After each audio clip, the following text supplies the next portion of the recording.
வணக்கம் நண்பர்களே. இந்த வீடியோவில் வாரத்தின் 7 நாட்களில் எந்த கடவுளை வணங்க வேண்டும், ஏன் வணங்க வேண்டும், அதனால் என்ன பலன் கிடைக்கும் என்பதை பார்ப்போம்.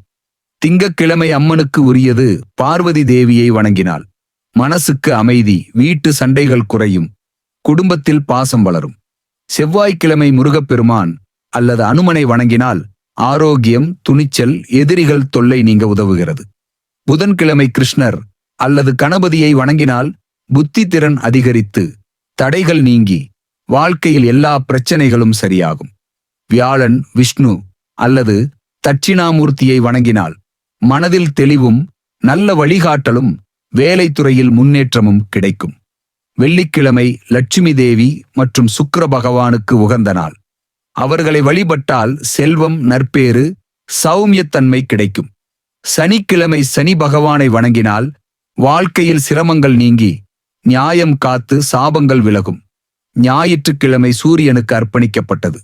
அவரை வணங்கினால் ஆரோக்கியமும் ஆட்சி சக்தியும் கிடைக்கும். உங்களுக்கு பிடித்த கடவுள் எந்த கிழமை என்று கமெண்டில் சொல்லுங்கள்.